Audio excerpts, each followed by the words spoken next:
NYPD patrol. And this individual attempted to fire on NYPD officers, and thank God our officer who was hit by that fire is going to be okay. Officer Brian McGurran, a heroic officer out there protecting us, out there making sure that anyone who aims to do violence against a fellow New Yorker is stopped. And he and his colleagues did stop this individual. This individual is now off the streets.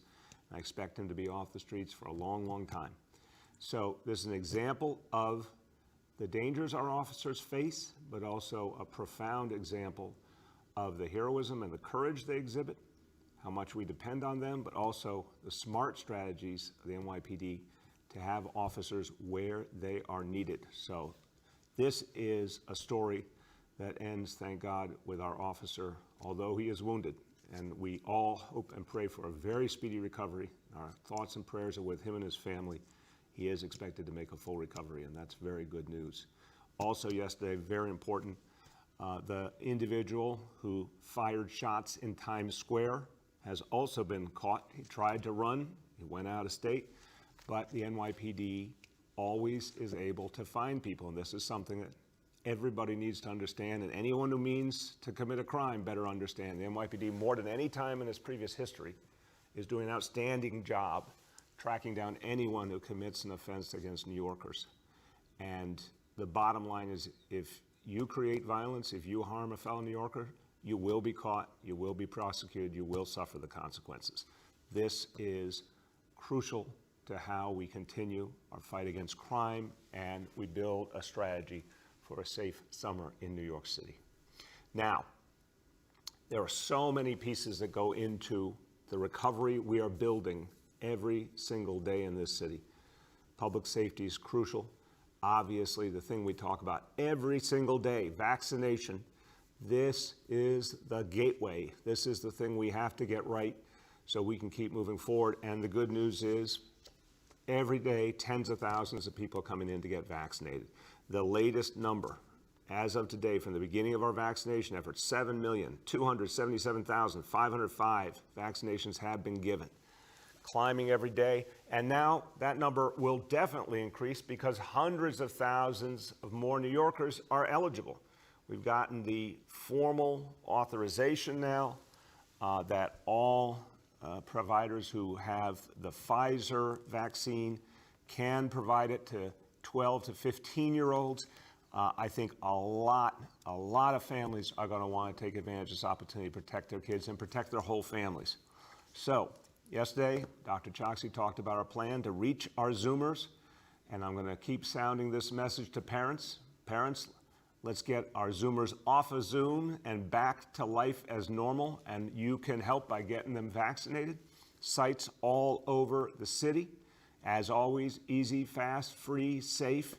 And if you want to make an appointment for your 12 to 15-year-old, go to nyc.gov/vaccine-finder or call 877-VAX4-NYC.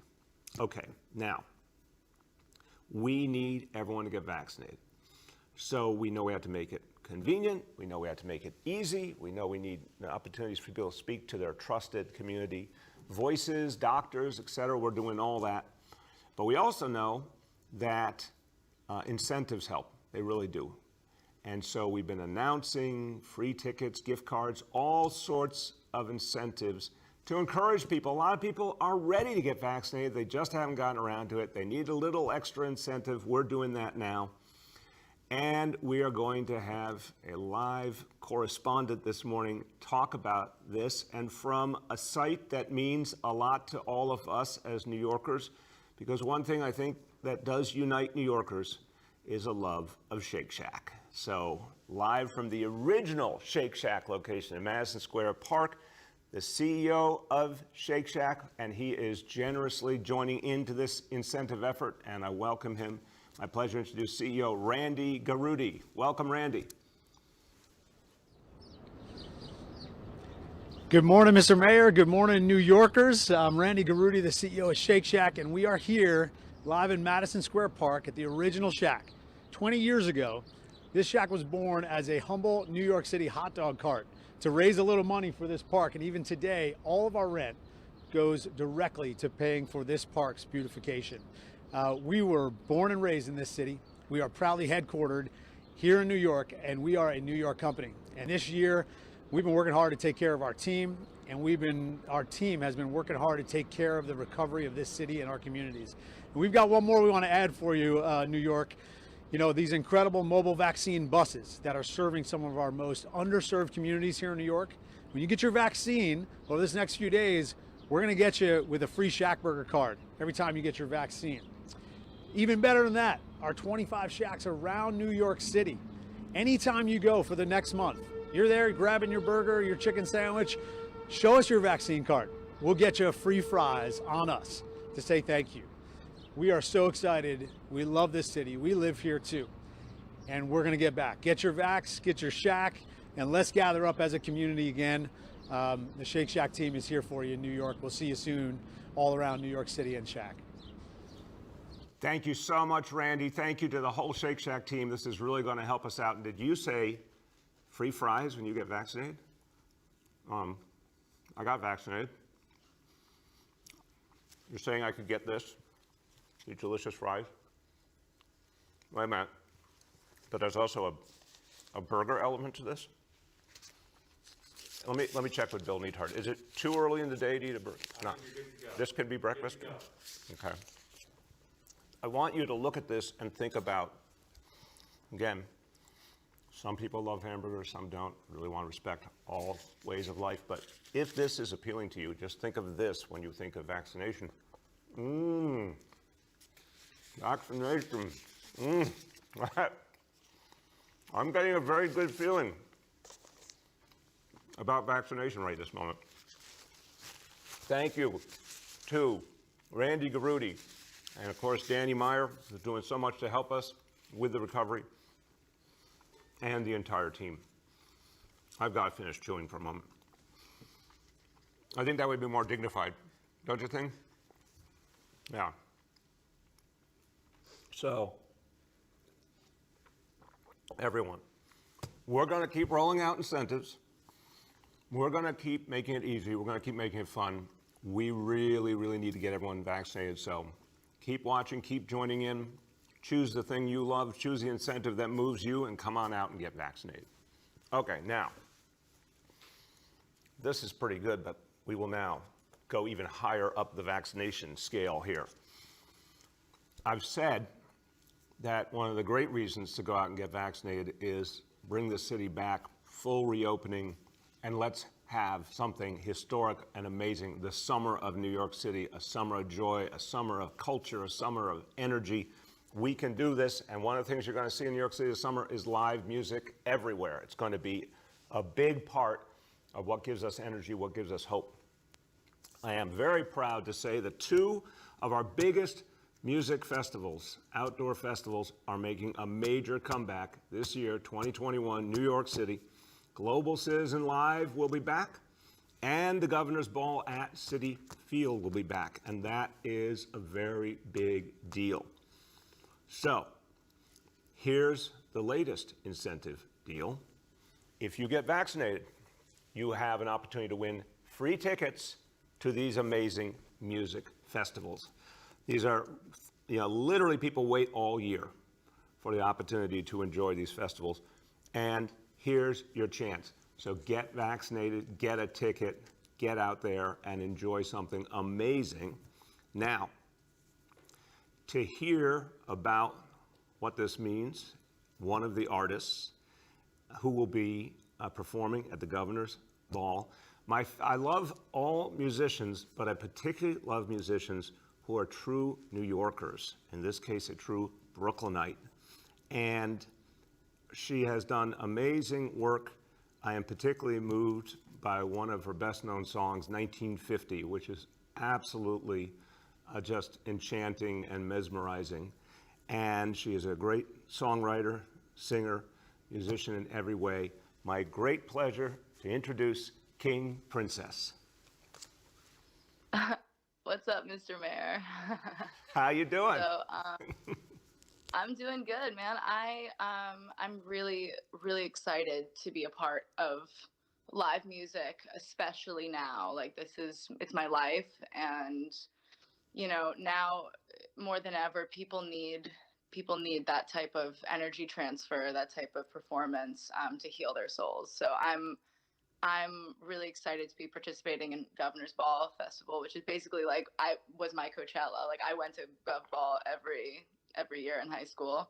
So very proud to be on that roster. And this is my city. This is my city, and I just want to encourage everyone to get vaccinated. This is very serious. We want New York to get back on its feet. We want, live music and the entertainment industry to be, at full capacity, and we want to share music and love with everyone. So please get vaccinated and come see me at GovBall. I love it. Thank you. And listen, you are just crazy talented. I have really enjoyed getting to know your music. And Brooklyn is where it's at. So the fact that you are a Brooklyn talent that now is getting heard all over the nation, all over the world, makes me proud. So just congratulations and thank you. Thank you for lending your voice today. Thank you so much. Thanks for having me. And get vaccinated, please. All right. Thank you. There's the message, everyone. Right. Couldn't be clearer. I want to note that I have been refraining from eating the hamburger further during this press conference, but I will address the situation immediately following the press conference. Okay. Now, what have we been talking about all week as part of our recovery, as part of opening up New York City, having everyone out enjoying New York City? It's been Streets Week all week. Now, I want to note Streets Week officially, because this is the fourth day of Streets Week, there should be 4 exclamation points. That is correct on the screen. Excellent work, everyone. Monday, we focused on safety enforcement, Vision Zero. Tuesday, we announced new busways, bike lanes, bike boulevards. Yesterday, we talked about open boulevards, amazing stretches, block after block, open streets, open restaurants, festival atmosphere. And today, later on today, I will be signing the legislation to make open streets permanent. I'll be up in Inwood. It's going to be exciting. This is a historic change to the New York City streetscape, and it will be permanent, and it will make our lives better. So this is a really good day. And today we're talking about how we move things around the city, reduce congestion, make our city more sustainable. So one of the things that we're working on, we started talking about last week, is our cargo bike pilot. This is a really, really exciting new initiative to use a very different approach to get things around. And it's much, much better for the environment, much better for reducing congestion. Today, we're now talking about how to change our approach to trucks in New York City, how to make truck traffic safer, how to reduce it at the hours when we don't want it, how to make it more sustainable. We're going to take things that have worked. We're really excited about ways to get alternatives going, like the cargo bikes. We have the NYC Clean Truck program. We want to focus on sustainable approaches, different approaches. One of the things I've long believed we could do more of is encouraging overnight deliveries by trucks, deliveries to stores, off-hour deliveries. So we're making changes to make that easier, expanding certain loading zones, taking actions to support and provide resources to small businesses so it will be more appealing for them to get those off-hour deliveries. If we can get trucks out of the way in the times when most people are out and get those deliveries to be off hours, that's going to be better for everyone. And every time we reduce traffic, obviously there's a Vision Zero impact too. Safety first. This plan helps us move forward with it. Details, if you want to see the details, go to nyc.gov/smarttruck and get a look at what the future will be as how we create a more sustainable approach to this city. Now, I said Vision Zero, and I'm going to keep saying Vision Zero. This is one of the things I'm proudest of. We started in 2014. There were plenty of naysayers. There were plenty of people who said it wouldn't work. There were plenty of people who said New Yorkers wouldn't stand for it. New Yorkers came to believe in Vision Zero. It has worked. We got a lot more to do, but it's the right approach, and we're going to keep building on it. And I have an announcement today about the place that was synonymous, not just for a year or 2 years, for decades, Queens Boulevard tragically was synonymous with the problem of horrible deaths on the road, pedestrians, motorists, cyclists. Queens Boulevard, I don't have to remind people who've been here a while, it used to be called the Boulevard of Death, and people would say it almost without even thinking about it. It had become so common, which is tragic unto itself. When we put Vision Zero into effect, one of the things that I knew we had to do, and it would take time, but we would get it done, is address Queens Boulevard once and for all. And as we've done each stage, it has had a remarkable impact. The last stage, the fourth stage of the Queens Boulevard redesign, was getting ready to go, but then COVID hit. There was an issue with federal approval. We believe now there's a much better environment in Washington and much more support for Vision Zero and bike safety, so much so that Vision Zero is now the template. Our New York City Vision Zero has become the national template of the Biden administration for how to create a safer traffic environment for everyone. And of course, our own former Transportation Commissioner, Polly Trottenberg, is now the #2 official at the U.S. Department of Transportation. We're very, very proud of her. So I think we're going to do well. We do need some additional state and federal approval, but I'm very hopeful. And our goal, announcing today, starting construction on the last phase of Queens Boulevard in July with completion in November. We want to get this done. We want to ensure a safe Queens Boulevard throughout. This is crucial to a recovery for all of us to have safety, to have streets that work and that bring New Yorkers back to all the things we love about this place. All right, time for our indicators. And again, we have a good day for indicators.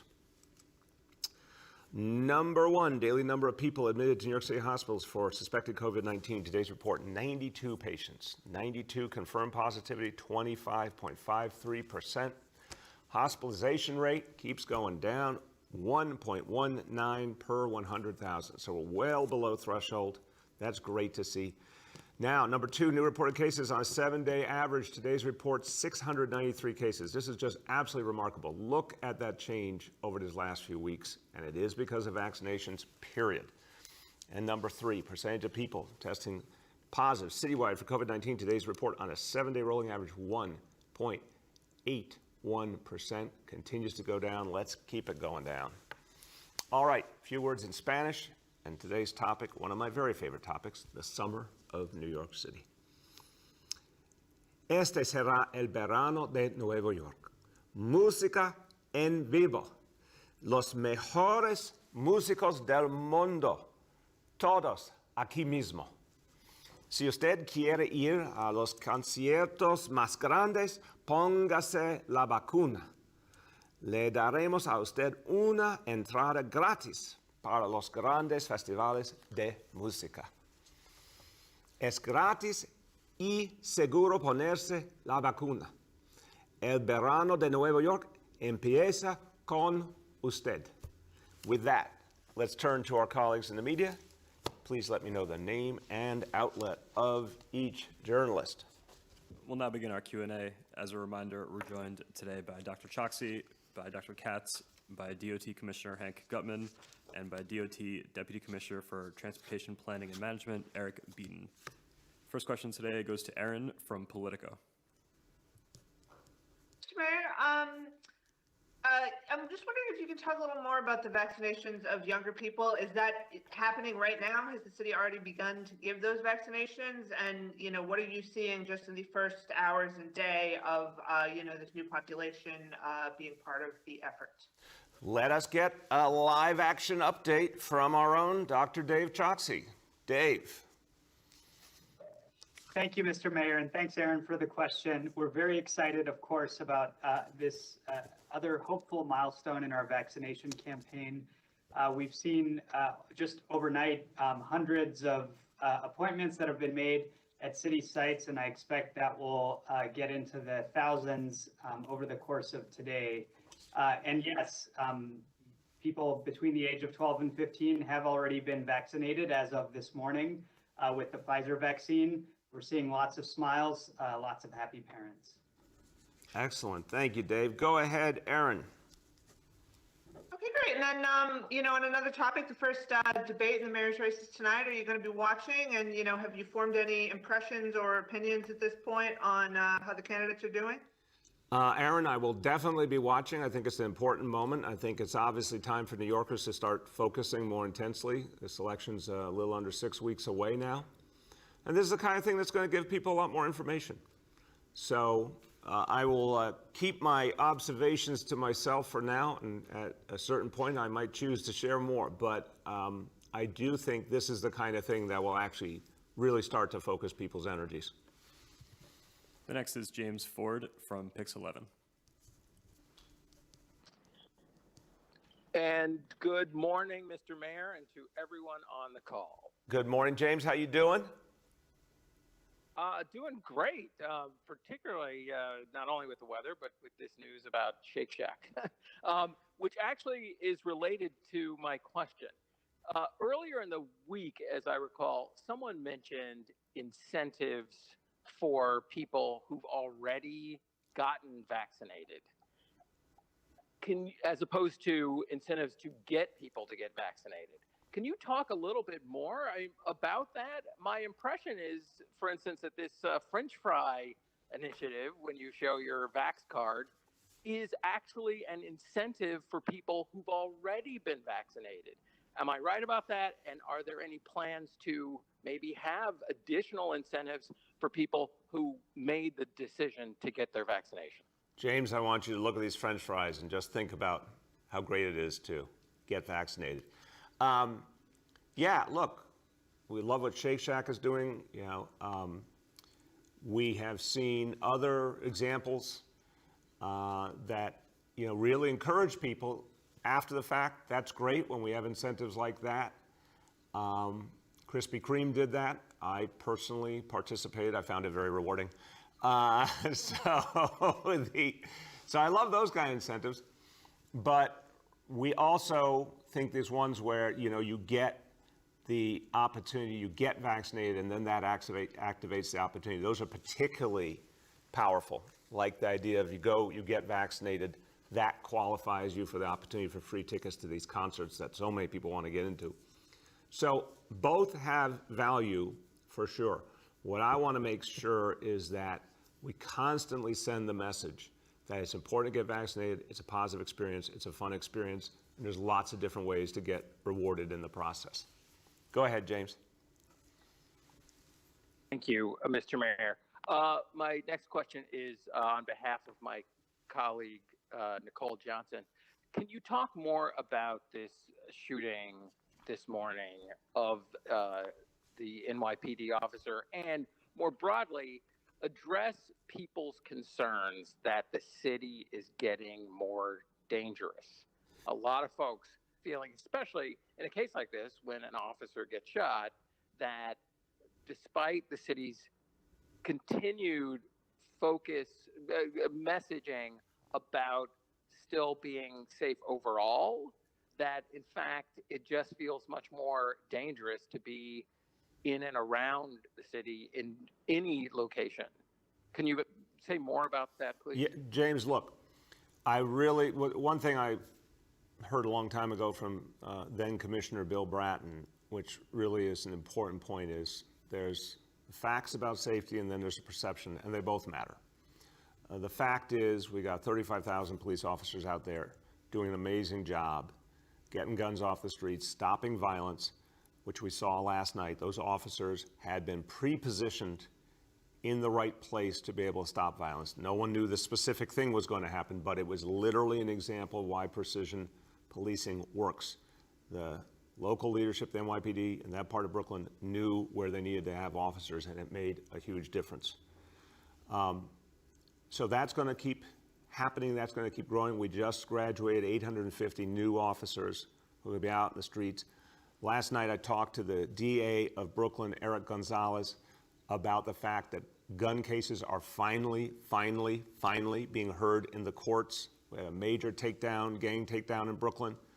We are now finally able to bring to justice people who are using guns against their fellow New Yorkers. So you're going to see a lot of things move now. The perception is something we also have to address. unquestionably. And we address that perception by constantly showing the impact of the prosecutions, the gang takedowns, the precision policing, but we also address it by bringing back the city in all the other ways, because I keep saying, and I really believe it, the rebirth of New York City, the activity, the energy, the jobs, the economic recovery supports the public safety turnaround and vice versa. So we're going to do them all together. The next is Katie Honan from the Wall Street Journal. Hey, good morning, Mayor de Blasio. How are you doing? I am doing okay, Katie. I got my little assist here from Shake Shack, so I am prepared for your question. I heard you were going to buy lunch for your whole staff today. That's so sweet of you. That's very nice. Katie, I want to deny those vicious rumors.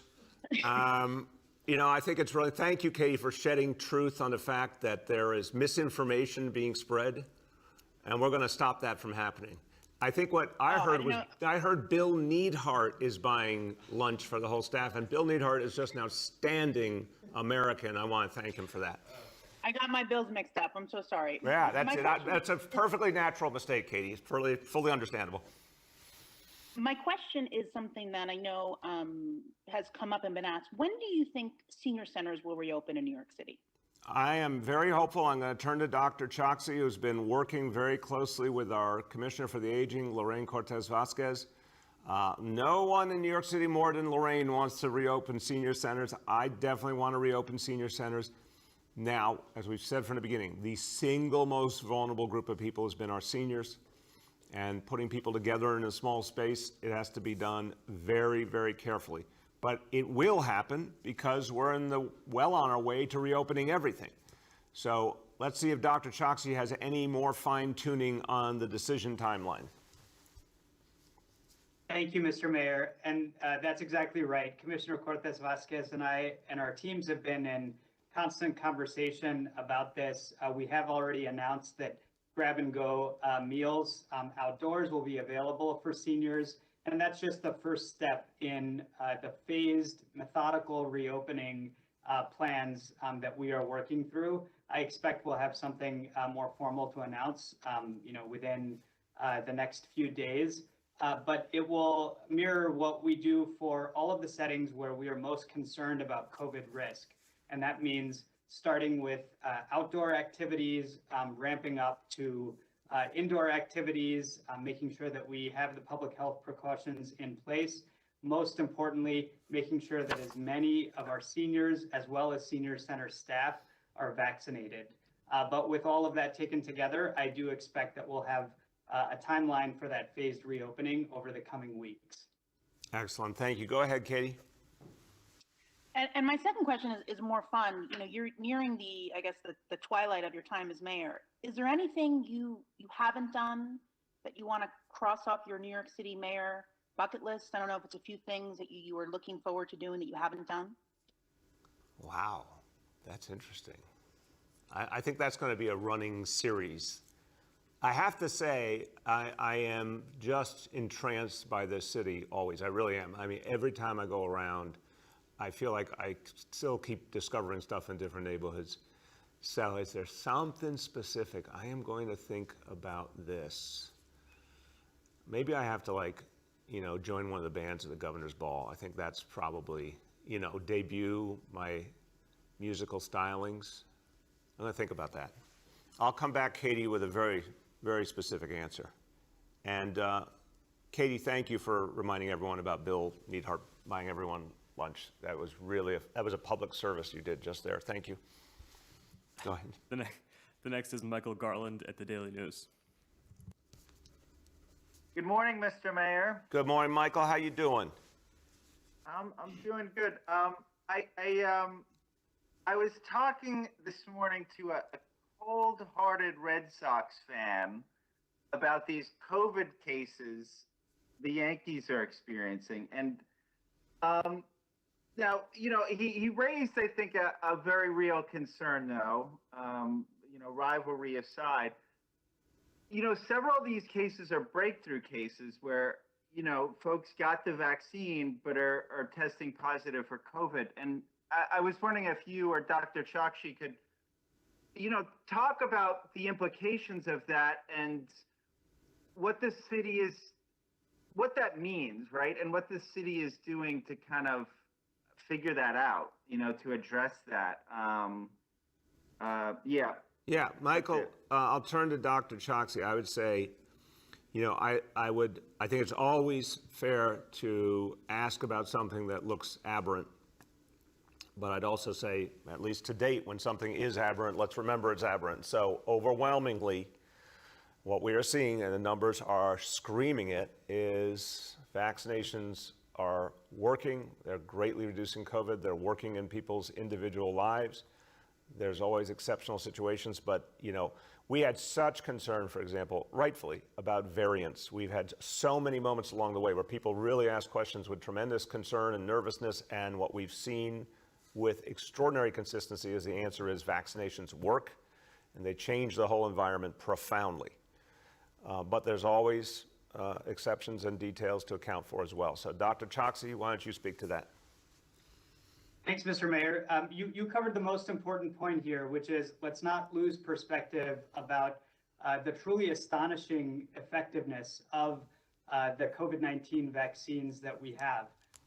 They are particularly effective to protect against severe disease, but we now have growing evidence that they protect against both infections as well as transmission of infections as well. So that is the big picture, which we have to always, keep our eyes very clearly focused on. We do know, both from our own investigation in New York City, as well as coordinating with the CDC, that vaccine breakthrough cases will occur. This is an expected phenomenon because the vaccines are not 100% effective, even though they are nearly that. And so what we do in those cases is we ensure that we have an understanding to detect any patterns that may underlie those vaccine breakthroughs in terms of epidemiological characteristics, associating it with different variants. And thus far, what we have found, again, both in New York City and nationally, is that the rate of vaccine breakthroughs is very, very low. And I think that's the most important part that we have to remain focused on. Thank you. Go ahead, Michael. All right. Thanks, guys. Now that you've had a few moments to think about Katie's last question there, you talked about your vocal stylings. Do you have any songs in mind that you'd like to sing for us at the Governor's Ball? I mean, could you give us a little more specifics here? Absolutely. I want to, I was very, very pleased. One of the great things about having the youths in your life is that they expose you to new music. And so my kids helped me get to know about Princess Nokia, who will also be at the Governor's Ball. And I think I need to join her for a song I love, Brujas. There's a particular line in there with the word energy in it that I think I want to join the chorus for that. So that's one of my wishes right there. You can follow up and do your research on that, Michael. The next is Paul Leota from the Staten Island Advance. Hey, good morning, Mr. Mayor. Hey, Paul. My question.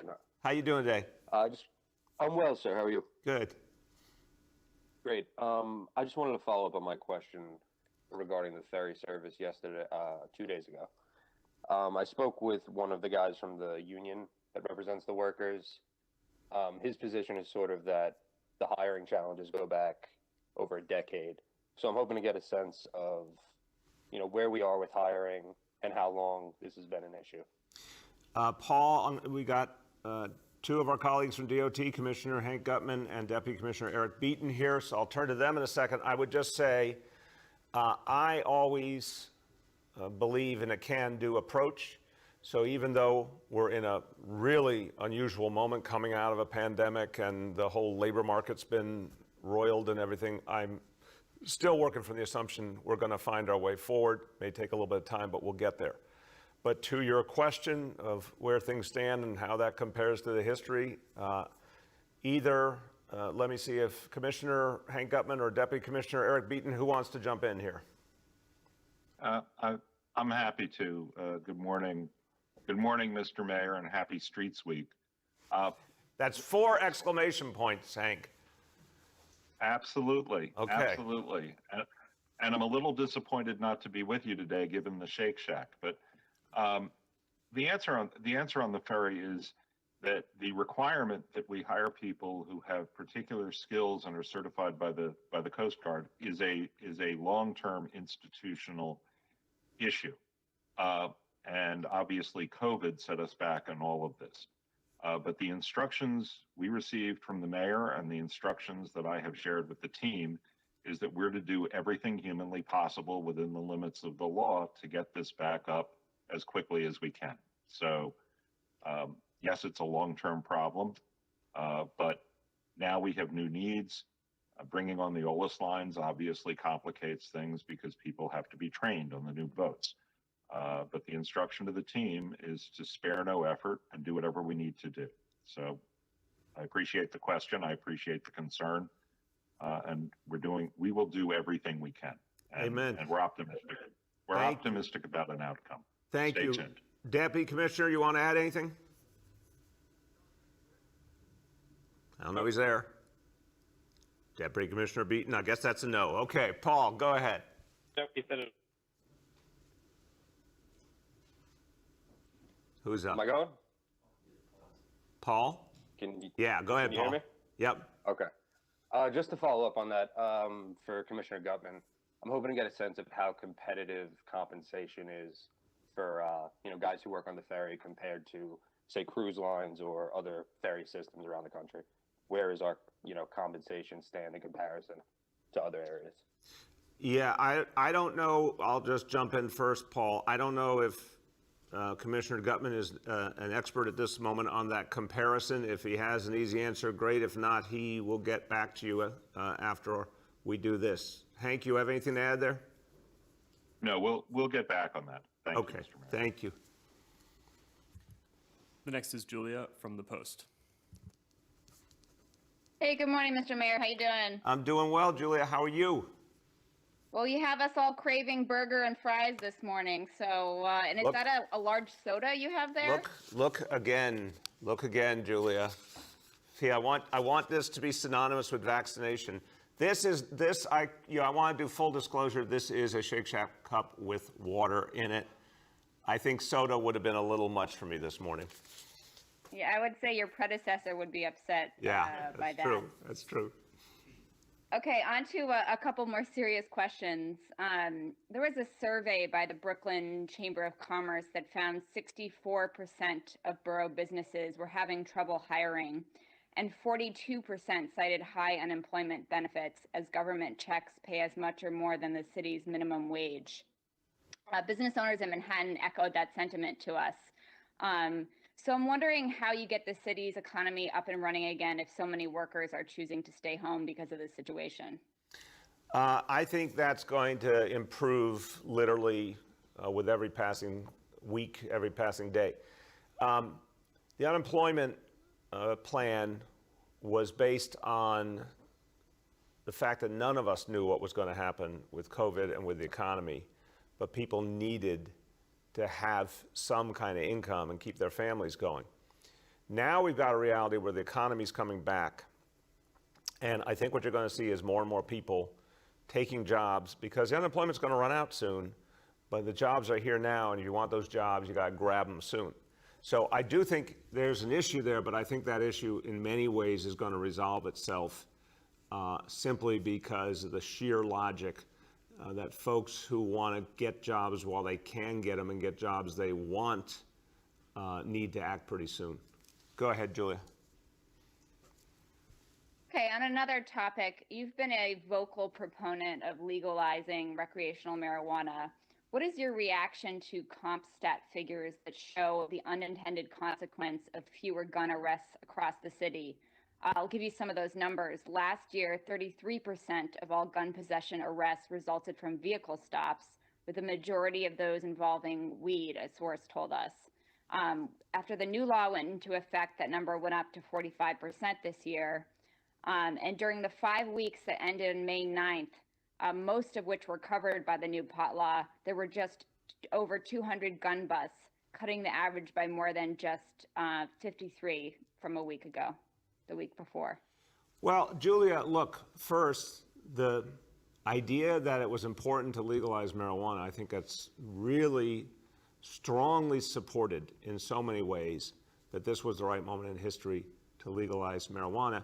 And obviously, if you legalize marijuana, you don't have a rationale for stopping a car if there's marijuana in it. So the fact is, we constantly need to keep innovating approaches. This is what the NYPD has done since the beginning of the CompStat era. Continue to innovate new strategies and approaches. The NYPD has a really impressive record of being creative, switching approaches, adjusting approaches, finding what works. That's what precision policing is all about, and that's what they're doing now.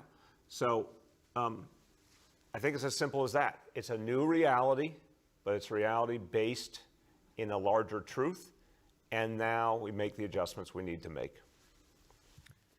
We have time for two more for today. The next is Jillian from WBAI.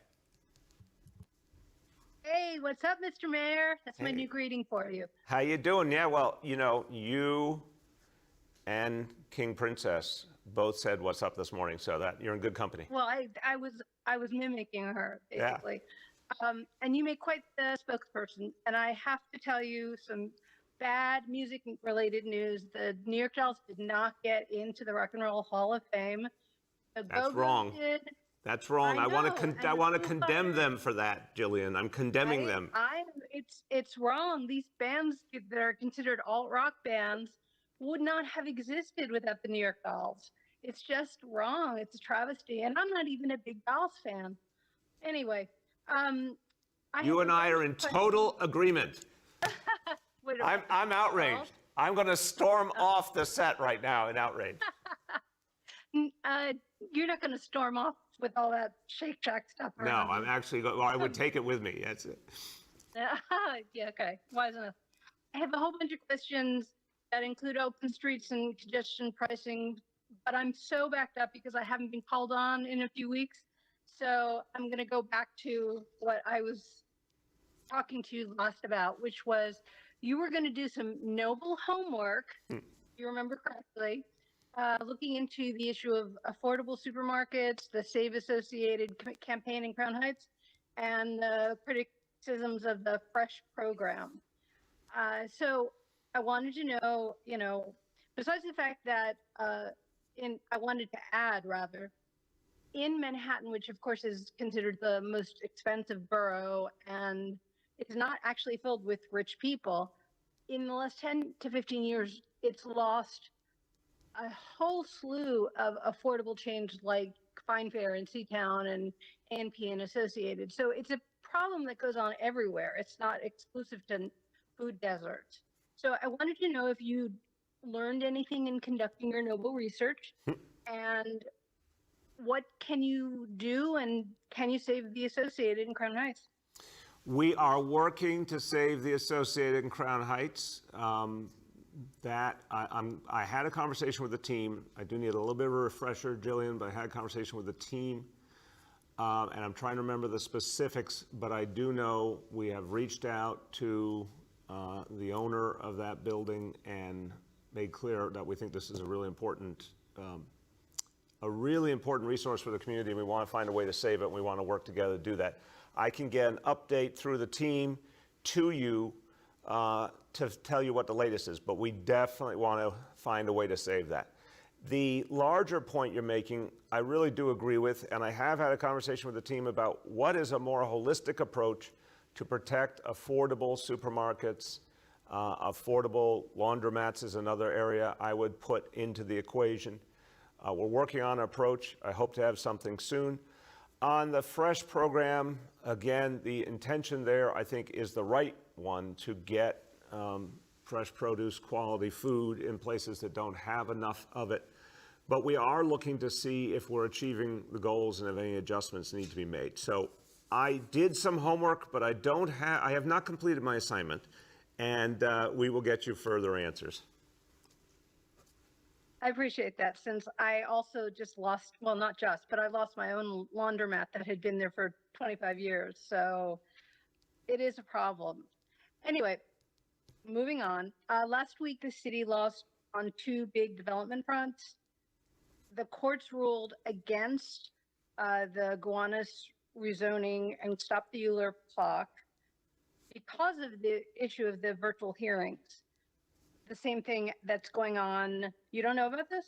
Well, I don't know if I agree with your It interpretation. happened Friday. No, Again, it was based on it was just based on the live hearing versus remote, just like in the Crown Heights area that they're. yeah, filing but an issue Jillian, I'm about. just going to interrupt and then I will definitely let you Yeah. finish your question.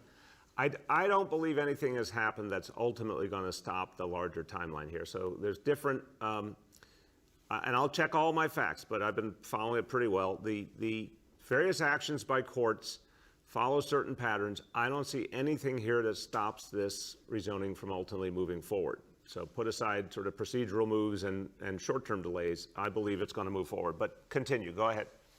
Okay, well, that is ultimately my question, but let me get there first. The other one was that there are only 2 bidders for the East Side Coastal Resiliency Plan, which is kind of odd that there were only 2. And one of them is suing the city now because, specifically DDC, because they say that the agency didn't follow its own protocols.